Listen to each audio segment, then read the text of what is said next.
Bismillahirrahmanirrahim. Assalamualaikum warahmatullahi wabarakatuh. Hai adik-adik, bagaimana kabar kalian hari ini?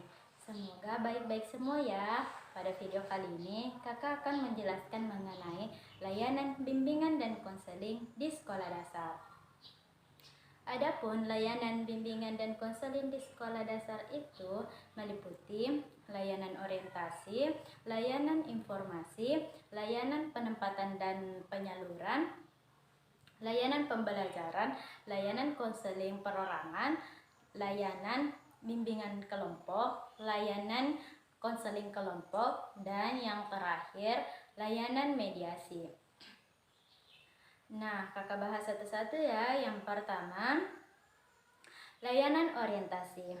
Layanan orientasi ini yaitu untuk memudahkan penyesuaian siswa atau adik-adik terhadap pola kehidupan sosial, kegiatan belajar dan kegiatan di sekolah yang mendukung keberhasilan siswa.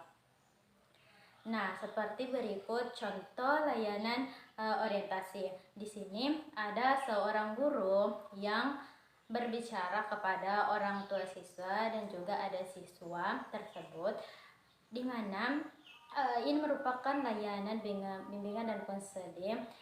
Guru memberitahukan mengenai sesuatu yang ada di sekolah tersebut, baik dari segi pelayanan, fasilitas di sekolah tersebut, hal-hal yang ingin dilakukan di sekolah, maupun kegiatan tambahan yang biasanya dilakukan di sekolah tersebut. Ini merupakan salah satu layanan orientasi yang memperkenalkan kepada siswa mengenai hal-hal yang ada di sekolah tersebut. Dan juga pengenalan ini misalnya adanya MOS yang biasa disebut masa orientasi siswa. Dan di sini tidak perlu mengikutkan orang tua, tetapi ada juga beberapa yang mengikutkan orang tua dalam proses layanan tersebut. Kemudian selanjutnya layanan informasi. Layanan informasi ini bertujuan untuk membekali siswa dengan berbagai pengetahuan dan pemahaman tentang berbagai hal yang berguna untuk mengenal diri, merencanakan dan mengembangkan pola kehidupan sebagai pelajar, anggota keluarga, dan masyarakat. Nah, seperti contoh berikut ini.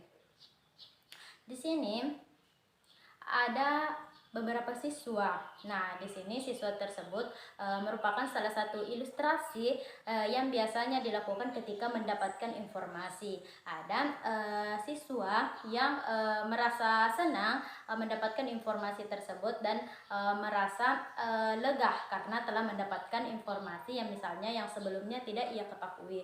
Kemudian ada juga siswa yang mencatat informasi-informasi yang diberikan kepada oleh seorang guru, yaitu guru BK.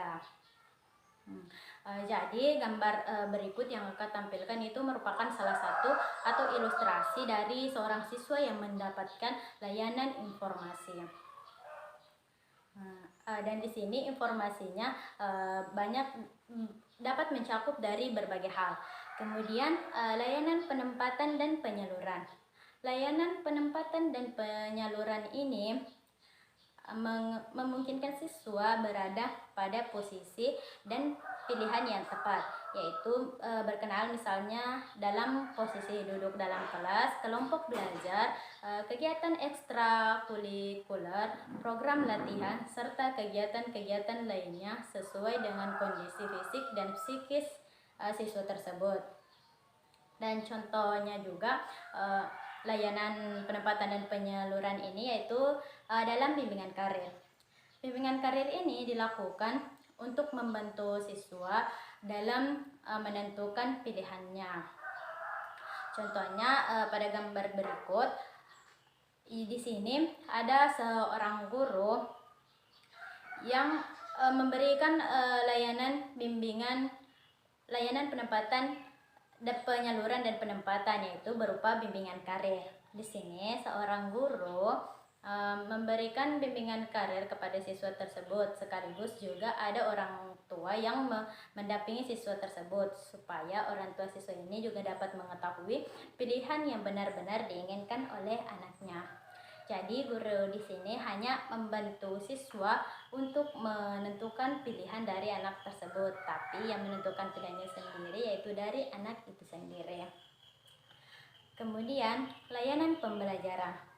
Layanan pembelajaran yang dimaksudkan untuk memungkinkan siswa memahami serta mengembangkan sikap kebiasaan belajar yang baik, keterampilan materi dan pelajaran yang cocok, dan kecepatan dan kesulitan belajar anak tersebut, serta kemampuan yang berguna dalam kehidupan anak tersebut. Maksudnya layanan pembelajaran ini yaitu misalnya dalam suatu proses pembelajaran di kelas. Di sini yang mengajarkan dalam suatu proses pembelajaran itu yaitu guru BK. Biasanya dalam sekolah itu ada khusus mata pelajaran yaitu bimbingan dan konseling untuk membuat peserta didik mengetahui materi-materi dalam suatu bimbingan dan konseling. Selanjutnya layanan konseling perorangan. Layanan konseling perorangan ini memungkinkan siswa untuk mendapatkan layanan konseling secara individu mengenai pembahasan dan pengentasan masalahnya. Pada gambar ini ada seorang siswa yang melakukan konseling perorangan. Maksudnya ia melakukan konseling hanya bertatap muka kepada guru BK tersebut dan mendapatkan pembahasan dari permasalahan yang dihadapinya, dan juga dia bisa mengetahui apa-apa saja yang perlu ia lakukan. Selanjutnya layanan bimbingan kelompok. Bimbingan ini dimaksudkan untuk memudahkan siswa secara bersama-sama memperoleh berbagai bahan atau sumber belajar yang bermanfaat untuk kehidupan sehari-hari, baik secara individu maupun sebagai pelajar, anggota keluarga dan masyarakat. Nah, di sini layanan kelompok seperti pada gambar berikut. Di sini ada seorang guru yang memberikan bimbingan kepada siswa secara berkelompok, yaitu ada beberapa siswa dalam suatu kelompok yang dibimbing dalam suatu proses pemberian informasi. Nah, di sini mereka atau siswa tersebut di dalam satu kelompok ini akan diberikan bimbingan. Kemudian layanan konseling kelompok. Layanan konseling kelompok memungkinkan siswa memperoleh kesempatan dari pembahasan dan pengentasan masalah yang dialami masing-masing melalui dinamika kelompok. Dari bimbingan kelompok ini, konseling kelompok ini diselenggarakan dalam suasana kelompok. Seperti gambar berikut ini, ada suatu kelompok siswa, di mana kelompok siswa ini atau peserta didik ini melakukan sebuah konseling kelompok, di mana adanya bantuan yang dilakukan dalam pertemuan tatap muka ini antar beberapa orang, di mana setiap orang ini mendapatkan pembahasan dan pengentasan dari setiap masalah yang dihadapinya sendiri dalam suatu konseling yang namanya konseling kelompok, karena ada beberapa orang dari konseling tersebut. Adapun perbedaan dari layanan bimbingan kelompok dengan konseling kelompok, yaitu pada bimbingan kelompok lebih banyak bersangkut paut dengan pemberian informasi dari seorang guru dan kegiatan pengumpulan data oleh siswa tersebut, dan lebih menekankan pada konsep pencegahan. Namun jika konseling kelompok yaitu bantuan yang dilakukan dalam pertemuan tatap muka, di mana setiap siswa itu mendapatkan pembahasan dan pengentasan dari setiap masalahnya masing-masing. Kemudian yang terakhir yaitu layanan mediasi. Layanan mediasi yaitu layanan yang membantu peserta didik menyelesaikan permasalahannya dan memperbaiki hubungan antar mereka. Salah satu contohnya itu seperti gambar berikut. Ada dua orang siswa yang sedang mengalami hubungan yang kurang baik, atau biasanya siswa ada yang bertengkar. Nah, di sini layanan mediasi untuk membantu peserta didik ini yang mengalami masalah hubungan yang kurang baik atau yang sedang bertengkar itu untuk memperbaiki hubungannya agar menjadi lebih baik dan tetap damai. Nah, mungkin itu saja layanan bimbingan dan konseling yang sempat yang sempat saya sampaikan pada kesempatan kali ini. Lebih dan kurangnya mohon dimaafkan. Wassalamualaikum warahmatullahi wabarakatuh.